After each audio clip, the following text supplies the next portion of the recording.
धर्म प्रेमी बंधुओं, आप सभी को जय जिनेंद्र। मेरे इस चैनल में आप सबका बहुत स्वागत है।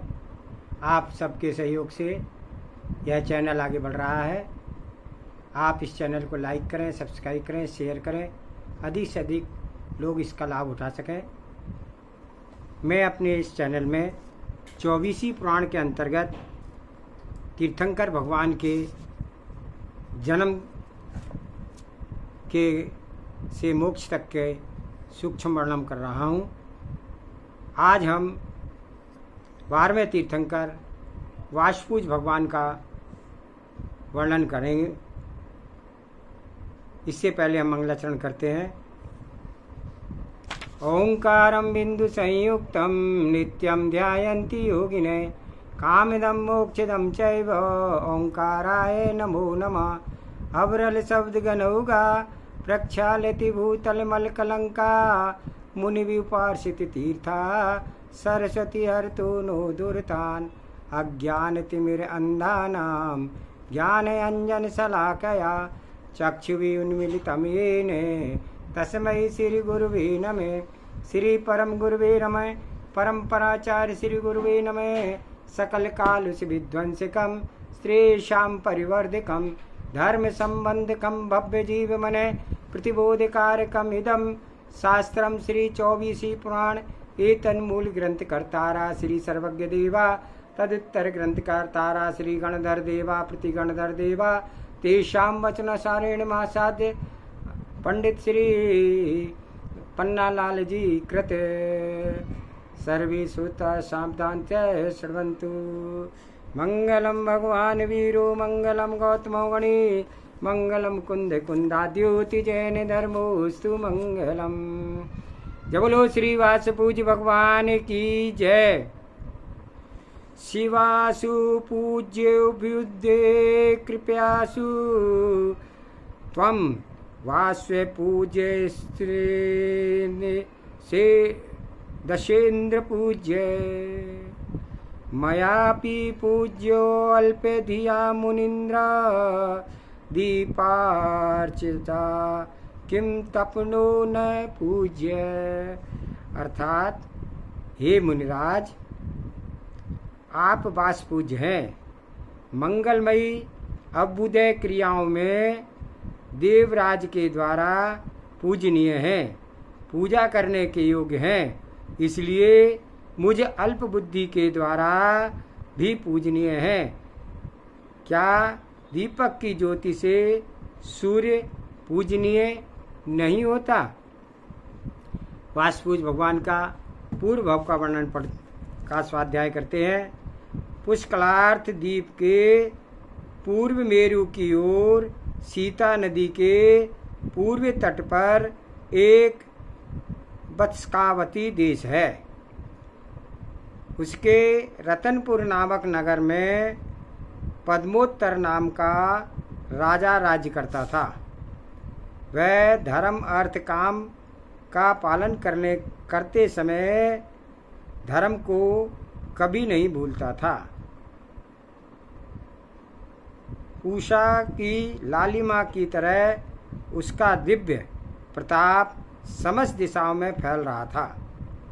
उसका यश क्षीर सागर की तरंगों के समान शुक्ल था, पर उसके स्रोत की तरह चंचल नहीं था।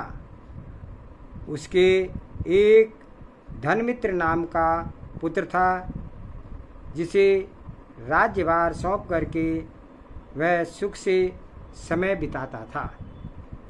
एक दिन मनोहर नाम के पर्वत पर युगंधर महाराज का शुभागम हुआ।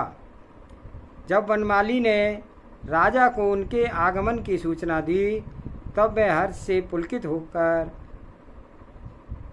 परिवार सहित उनकी वंदना करने के लिए गया और भक्तिभाव पूर्वक नमस्कार कर उचित स्थान पर बैठ गया। उस समय युगंधर महाराज अनित्य, अशरण, संसार, एकत्व, अन्यत्व, असुचि, आश्रव, संवर, निर्जरा, बोधि, दुर्लभ, धर्म एवं लोक इन 12 भावनाओं का वर्णन कर रहे थे।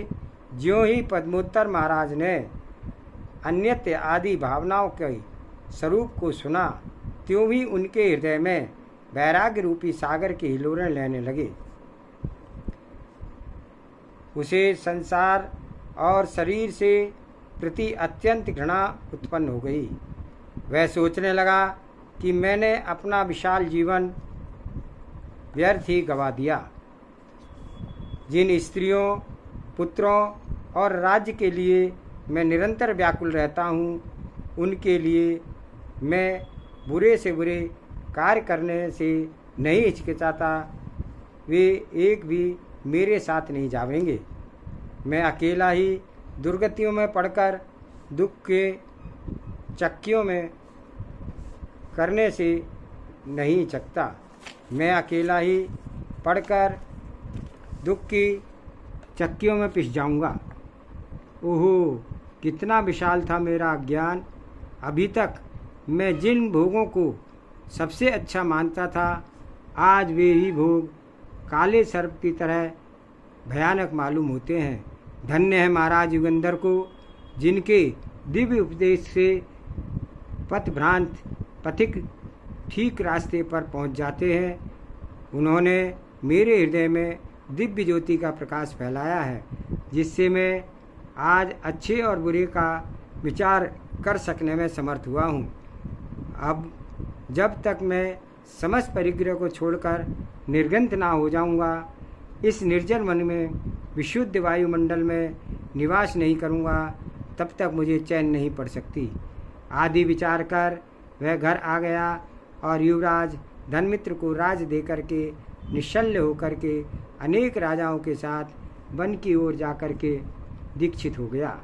दीक्षित होने पर मुनिराज पद्मोत्तर ने खूब तपस्या किया। निरंतर शास्त्रों का अध्ययन कर 11 अंगों का ज्ञान प्राप्त कर और दर्शन, विशुद्धि आदि 16 भावनाओं का चिंतन कर तीर्थंकर नामक कर्म पद प्रकृति का पुण्य प्रकृति का बंध कर लिया। तदंतर आयु के अंत में संन्यास पूर्वक शरीर छोड़ करके महास्वर्ग में महाशुक्र नाम का इंद्र हुआ। वहाँ उसकी 16 सागर की आयु थी, 4 हाथ का शरीर था, पद्म लेस्या थी और वह 8 महीने के बाद श्वासोश्वास लेता था और 16,000 वर्ष के बाद आहार ग्रहण करता था। वह अणिमा, महिमा आदि रिद्धियों का स्वामी था। उसे जन्म से ही अवधि ज्ञान प्राप्त हो गया था, जिससे वह नीचे चौथे नरक तक की बात को जान लेता था। वहाँ अनेक देवियाँ उसके दिव्य स्वरूप को लुभाती रहती थी। यही इंद्र आगे भव में भगवान वासपूज होगा। कहाँ है, किसके यहाँ है, कब है, सो आगे सुनिए। इसी जम्बू द्वीप के भरत क्षेत्र में एक चंपा नगर है। उसमें इक्ष्वाकु वंशीय राजा वसुपूज राज करते थे। उनकी महारानी का नाम जयावती था।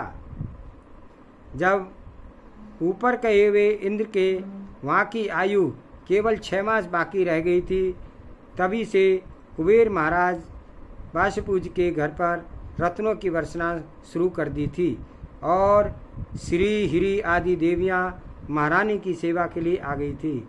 एक दिन महारानी ने रात्रि के पिछले भाग में ऐरावत आदि 16 सपने देखे और प्रातः उठकर जब उसने प्राणनाथ से उनका फल पूछा, तब उन्होंने कहा, आज आषाढ़ कृष्णा षष्ठी के दिन सतविशा नक्षत्र में तुम्हारे गर्भ में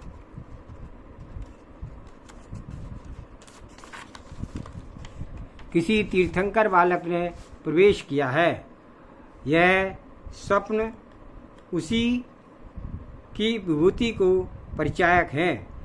याद रखिए, उसी दिन उसी इंद्र ने स्वर्ग को छोड़ करके रानी जयावती के गर्भ में प्रवेश किया। चतुर्निकाय के देवों ने आकर के गर्भ कल्याणक का उत्सव मनाया और उत्तम उत्तम आभूषणों, वस्त्र आदि से राजा रानी का सत्कार किया।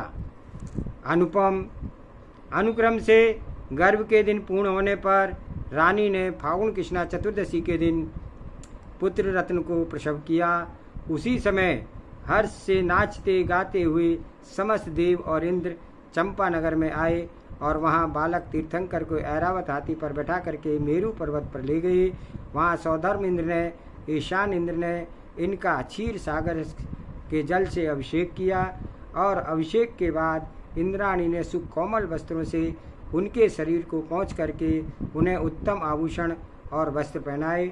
इंद्र ने मनोहर शब्दों से उनकी स्तुति की और वह सब कर चुकने के बाद वह देवलोक बालक तीर्थंकर को चंपापुर नगर वापस ले आए और बालक का अतुल ऐश्वर्य देखकर माता जयवती का हृदय सारे मारे आनंद के फूला न समाता था। इंद्र ने अनेक उत्सव किए। बंधु बांधवों को परामर्श से उनका नाम वासपूज रखा और उनके विनोद के लिए अनेक देव कुमारों को वहीं पर छोड़ करके सबके साथ स्वर्ग की ओर प्रस्थान किया। यहाँ राज परिवार में बड़े प्रेम से भगवान वासपूज का लालन पालन होने लगा।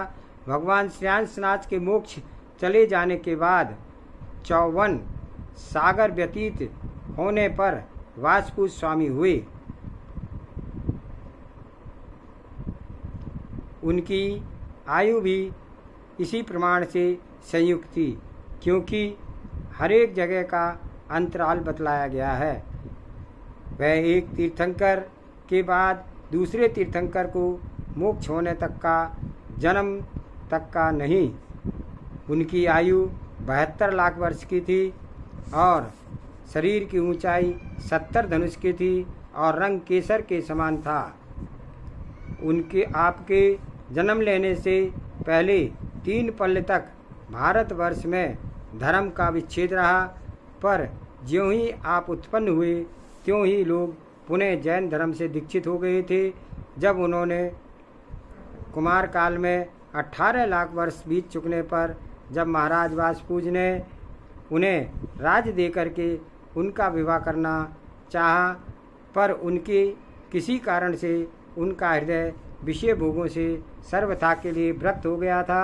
उन्होंने न तो राज्य लेना स्वीकार किया और न ही विवाह करना ही स्वीकार किया, किंतु उदासीन होकर के दुख में संसार के स्वरूप को सोचने लगे। उन्होंने क्रम क्रम से अनित्य आदि भावनाओं का विचार किया, जिससे उनका वैराग परम अवधि तक पहुंच गया और उसी समय देवों ने आकर के दीक्षा कल्याणक का उत्सव किया। भगवान वासपूज देव निर्मित पालकी में सवार होकर के मनोहर नामक वन में पहुँचे और वहाँ आत्मीजनों को से पूछ करके उन्होंने फागुन कृष्णा चतुर्दशी के दिन विशाखा नक्षत्र में संध्या के समय 2 दिन के उपवास की प्रतिज्ञा लेकर के जिन दीक्षा धारण कर ली। पारणा के दिन आहार लेने की इच्छा से उन्होंने महानगर में प्रवेश किया। वहाँ पर सुंदर नामक राजा ने उन्हें भक्तिभाव पूर्वक आहार दिया। उसके प्रभावित होकर के देवों ने उनके घर पर पंचाश्चर्य प्रकट किए। भगवान वासपूज आहार लेकर के पुणे वन में लौट गए। इस तरह कठिन तपस्या करते हुए उन्होंने छद्मस्त अवस्था में 1 वर्ष मौन पूर्वक व्यतीत किया। उसके बाद वे दीक्षा वन में पहुँचे और वहाँ उपवास की प्रतिज्ञा करके कदम वृक्ष के नीचे ध्यान लगा करके विराजमान हुए। उसी समय उन्हें माघ शुक्ला द्वितीया के दिन विशाखा नक्षत्र के संध्या के समय पूर्ण केवल ज्ञान की प्राप्ति हुई। देवों ने आकर के केवल ज्ञान कल्याणक उत्सव किया। इंद्र की आज्ञा पाकर के कुबेर ने दिव्य समोषण की रचना की। उसके बीच में स्थित होकर के उन्होंने 7 तत्व, 9 पदार्थ, 6 द्रव्य, सम्यक दर्शन, सम्यक ज्ञान, सम्यक चरित्र आदि अनेक विषयों पर व्याख्यान दे करके अपना मौन भंग किया। उसके उपदेश से प्रभावित होकर के अनेक भव्य नर नारियों ने यथाशक्ति व्रत विधान धारण किए। इंद्र की प्रार्थना करने पर उन्होंने प्राय सभी आर्य क्षेत्रों में विहार किया, जिससे समस्त लोग पुनः जैन धर्म से दीक्षित हो गए। पंथ भ्रांत पथिक पुनः सच्चे पथ पर आ गए। उनके समवसरण में धर्म आदि 66 गणधर थे और 1211 अंग और 14 पूर्व के जानकार थे। 39,200 शिक्षक थे। 5,400 अभिज्ञानी थे। 6,000 केवल ज्ञानी थे। 10,000 विक्रिया रिद्धि के धारक मुनि थे। 6,000 मन प्रज्ञानी मुनि थे। 4,200 वादी मुनि थे। इस तरह 72,000 मुनिराज उनके समूसरण में थे, जिसके अतिरिक्त सेना आदि 1,06,000 आरिकाएँ थी। 2 लाख श्रावक, 4 लाख श्राविकाएँ और असंख्यात देव देवियाँ और असंख्यात त्रियंच उनके समूसरण में थे।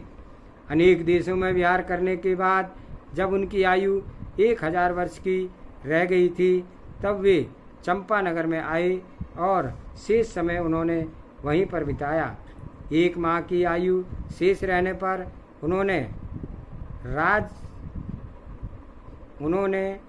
राजतमौलिक का नदी के तट पर विद्यमान मंदारगिरी के सुंदर शिखर पर मनोहर नाम के वन में योग निरोध किया और पर्यंक से विराजमान होकर के वहीं पर शुक्ल ध्यान को प्राप्त कर अघाती कर्मों का क्षय कर भाद्रपद शुक्ला चतुर्दशी के दिन संध्या के समय विशाखा नक्षत्र में मुक्ति भावनी के अधिपति बन गए और उनके साथ 94 और मुनियों ने भी निर्माण लाभ को प्राप्त किया। देवों ने आकर के भक्तिभाव पूर्वक निर्माण क्षेत्र की पूजा की और निर्माण महोत्सव मनाया। श्री वासपूज भगवान का चिन्ह भैंसा था। इस प्रकार बंधुओं, हमने आज वासपूज भगवान के जीवन के बारे में पढ़ा, किस प्रकार से उन्होंने संसार से विरक्त होकर के केवल ज्ञान की प्राप्ति की और मोक्ष की प्राप्ति की। हमारा भी यही लक्ष्य है कि हमें भी मोक्ष की प्राप्ति करना चाहिए। यह जैन कुल, जैन धर्म हमें प्राप्त हुआ है, निश्चित हमें इसका लाभ उठाना चाहिए। सभी को जय जिनेंद्र। सभी से अनुरोध है कि आप चैनल को लाइक करें, सब्सक्राइब करें, शेयर करें, ताकि ज़्यादा से ज़्यादा लोगों तक यह जिनेंद्र भगवान के जन्म और उनके जीवन की एक एक घटना का महत्व पता चल सके। जय जिनेंद्र।